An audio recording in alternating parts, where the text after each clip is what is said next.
Hello दोस्तों, स्वागत है आपका पॉडकास्ट के नए एपिसोड में। मैं हूं आपका दोस्त धार्मिक। बात करने वाले हैं एक ऐसे टॉपिक के बारे में जो हर एक नए वेब डिज़ाइनर के दिमाग में होता है। वर्डप्रेस डिज़ाइनर बनना कैसा होता है। तो इस टॉपिक को बेहतर तरीके से समझने के लिए हमारे साथ है तुषार क्याड़ा, जो पिछले 4 सालों से इस फील्ड में वर्क कर रहे हैं।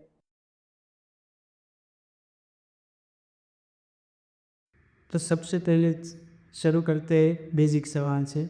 तो वर्डप्रेस डिज़ाइनर क्या होता है और एक डिज़ाइनर और एक डेवलपर के बीच में क्या डिफरेंस होता है? यस धार्मिक, it was nice question. So designer वो होता है जो पूरी साइट का लेआउट बनाता है और डिज़ाइन को समझता है, और डेवलपर वो होता है जो पूरी साइट की फंक्शनलिटी को हैंडल करता है, जैसे कि नोट जेएस और माई एसक्यूएल।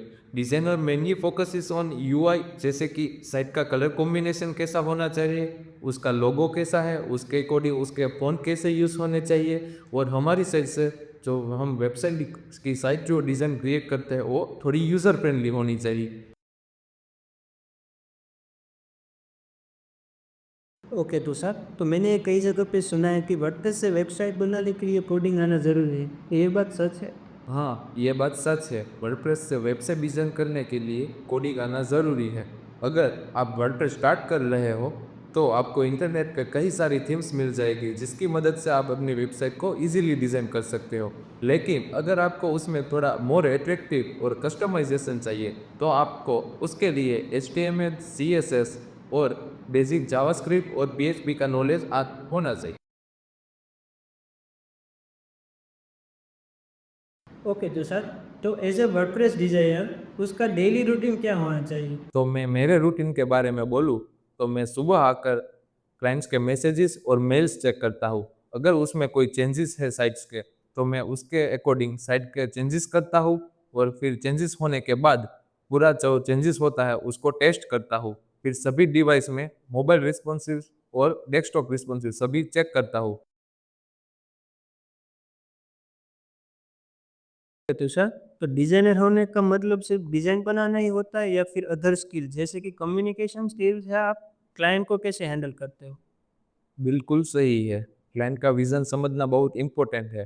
पहले मैं क्लाइंट का रिक्वायरमेंट को समझता हूँ, जैसे कि उसको ब्रांडिंग साइट्स चाहिए या फिर ई-कॉमर्स वाली साइट चाहिए, उसको थोड़ा बहुत डिज़ाइन का इंस्पिरेशन है, उसके पास कंटेंट रेडी है, फिर उसके हिसाब से मैं लेआउट सजेस्ट करता हूँ उसे, और उसके बाद उसको हर एक स्टेज पर फीडबैक देता हूँ। ओके, ग्रेट कुशल। अगर डिज़ाइनर अपने बिगिनर लेवल पे है तो उसको कौन कौन से टूल्स आना चाहिए? ग्रेट क्वेश्चन धार्मिक। स्टार्टिंग के लिए वर्डप्रेस डैशबोर्ड और उसको स्ट्रक्चर को समझना बहुत ज़रूरी है। फिर है एलिमेंटर, जो easy drag and drop tool है। उसके बाद फिग्मा है, जो आपको अच्छी यूआई बनाने में आपकी मदद कर सकता है। उसके बाद है कैनवा, जो आपको अच्छी ग्राफिक्स बनाने में आपकी हेल्प करता है। उसके बाद है गूगल फॉन्ट्स और कलर टूल, जो आपको अच्छे टाइपोग्राफिक और कलर्स के लिए मदद करता है। तो अगर उसके बाद आपके पास थोड़ी बहुत ज़्यादा HTML और CSS का नॉलेज है तो भी आपको अपनी डिज़ाइन को बेटर बनाने में आपकी मदद कर सकता है। ओके पुषा, तो क्या आप हमारे व्यूअर्स को बता सकते हैं कि वर्डप्रेस से अच्छी इनकम कैसे जनरेट कर सकते हैं? नाइस क्वेश्चन था मैं। इंटरनेट पे ऑप्शन बहुत सारे हैं, जैसे कि फ्रीलांस प्रोजेक्ट्स, फाइवर और अपवर्क में से आप क्लाइंट फाइंड कर सकते हो। अगर आप एज ए फ्रेशर कोई एजेंसी में जॉब कर रहे हो तो आप मंथली 25 टू 30,000 तक अर्न कर सकते हो। और उसके बाद अगर आपके पास आपके खुद के बनाए हुए टेम्पलेट्स और उसकी अलग अलग कोई नई साइज की डिज़ाइन और अपनी थीम्स बनाई हुई है तो आप वो भी ऑनलाइन सेल करके पैसे कमा सकते हो। फिर अगर आपके पास रेगुलरली क्लाइंट है तो आप उससे भी बहुत अच्छी इनकम कंजेस्ट कर सकते हो।